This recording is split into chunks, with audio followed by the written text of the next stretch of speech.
Speaking of gameplay and all that, Onimusha Way of the Sword.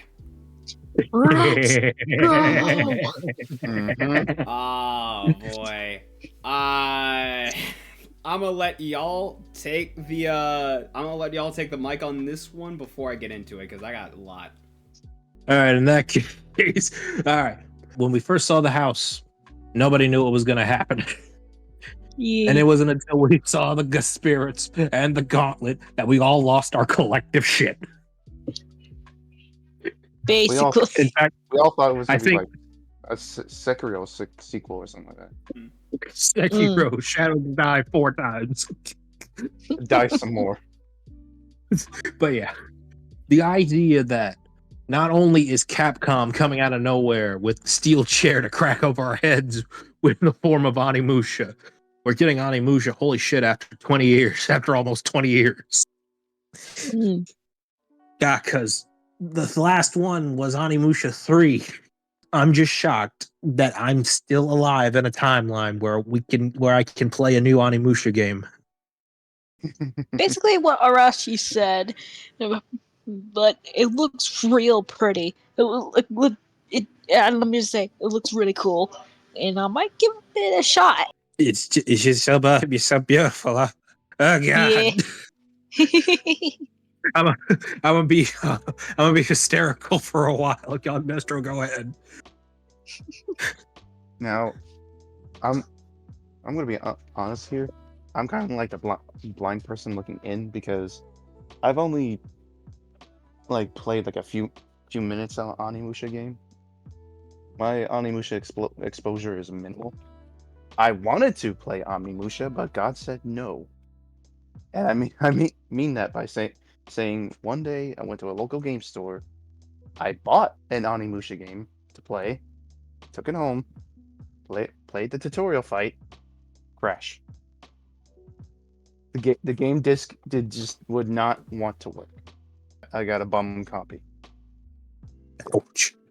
And which Onimusha was it? Fuck, I forget which one. The best way I could describe which one I played is have you played Tatsunoko vs. Capcom? I've heard of it. I've seen it. Like, there's an unplayable Onimusha character in that game, and basically I played the game where that character was from. Or at least try to play. It wasn't the guy that looked like Jean Paul, was it?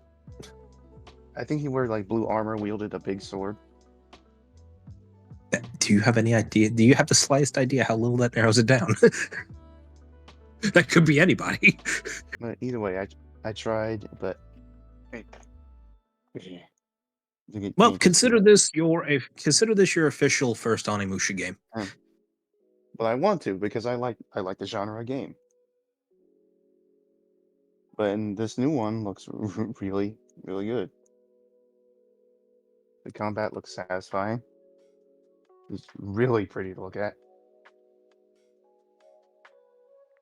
But yeah,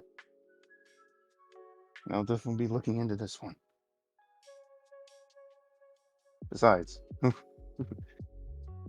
like you said, 20 years, right?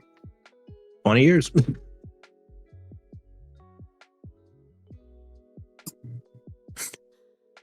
All right, I think that's all of us. Sozo, if you're ready. I think he's cracking the nipples. All right. All right. Alright. Okay. 2001, Onimusha Warlords comes out. We're running, we're hunting up demons, we're absorbing their souls, we're getting powers. We got a lightning sword, we got a fire sword, we got a wind sword. We're chopping up demons left and right. Big boss comes at the end. Fuck, he's unbeatable. Oh shit, I gotta go to this entire 20-floor labyrinth of nothing but demons after demons after demons on survival mode just to get a fucking flute, and by the time I get it, invincible sword, one shots just about every single fucking demon you come across. Perfect to deal with the final boss, disappears after that. Onimusha Warlords, first game, peak. It's absolutely just one of the best Capcom games ever at the time. 2002 comes out. We go more into the formula. We add in several new characters. Not really a whole lot to focus on there because mainly a lot of them are kind of one-dimensional and not really interesting. And there's different paths. And game more or less is alright. They added in a new mechanic in which that was sort of a quote-unquote major spoiler from the end of the first game and everything. But new mechanic kind of sucks. Not because it isn't powerful. By all means, it's powerful. It is game-breaking bullshit. But it is set on an automatic trigger. The moment you get 5 purple souls, it just triggers automatically. You could be dealing with one of the most bullshit bosses, have the entire meter filled up with 4 souls, kill them like 1 HP. You're like literally just struggling to keep alive. You get that 5th soul, and all of it goes away. 2003, we get 2 Onimusha spin-off games. Not really a whole lot of focus there. Mainly not really a whole lot of people gave a fuck. But 2004, we come back. Now we don't have Jubei. Now we're back with Seminosuke in Demon Siege. And we are actually taking down Nobunaga again. But oh no, this time we got time travel. And we deal with some dude from France who's in the middle of a war with the demons who are now called Genba. And now we get to go back and forth between 2 protagonists. Now we have a character who can use a fucking whip and whip weapons like a chainsword, an extensive spear, a fucking ice mace. And Saminosuke, now he doesn't have his original weapons. Now he's got an air blade, he's got light twin blades, he's got an earth axe. And if you actually beat the game doing certain things, you actually get original weapons back. The whole game, pretty much 2004, genuinely, honestly, a lot of fun. You get to play as 3 particular characters, and you get to just duke it out fighting demons. The combat is weighty. It has a lot of great moments to it. It has some great impact, and by God, the visuals actually, in my mind, still fucking hold up. And oh my God, just the amount of replayability this game has had, but at the same time, one of the biggest bullshit moments regarding Onimusha, which was the water puzzle, does come back in Onimusha 3 Demon Siege for one particular moment. But aside from that, the game has a lot to do with continuity regarding time travel, and, some things actually do make sense, other times it's confusing. But other than that, it is just so entertaining to see just these different timelines converge and intertwine, and just how much it's so fun, it's so enjoyable, it's such a great capper to the series. And then 2006 comes by with Onimusha Dawn of the Dreams, and it's a okay game that didn't really live up much to hype after 3 and everything, but it's fine. It's okay. I think that's the one I tried to play. Yeah, he had a completely new character, and yeah, he had a big blade. It was fine. It was okay. And after that, radio silence. Radio silence for over a decade almost. That is until later on in the 2010s, there is an announcement. Onimusha Warlords 1 remastered. We get this game after how long? And we get it remastered for the recent Xbox, for the PS4, for the Nintendo Switch, for Steam. And yeah, they added in some new mechanics and whatnot to break up the original playstyle of Onimusha, essentially switching between weapons and whatnot.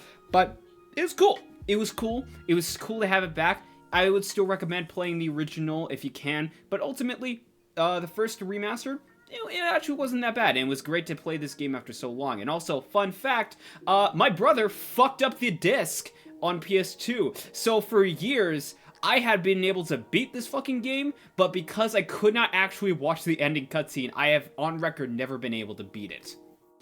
Anyway. Damn. Anyway. I'm not the only one that fucked up disc.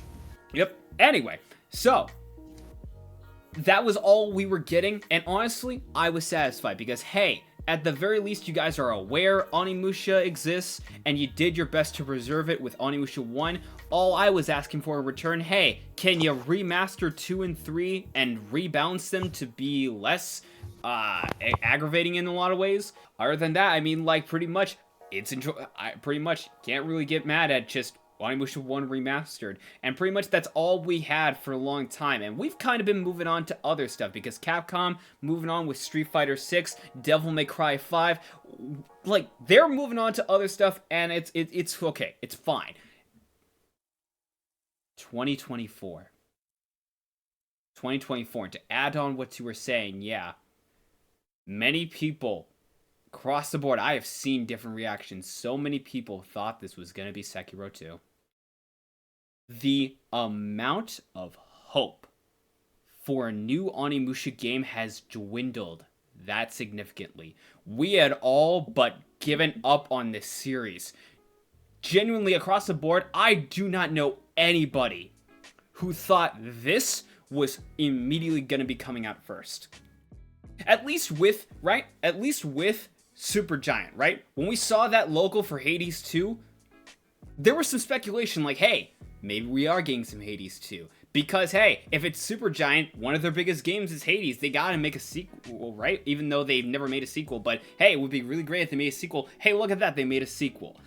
Onimusha, Way of the Sword releases, and I didn't know what the hell to think. All I just see is red fire around. It wasn't until we got that close-up of the gauntlet where I was just...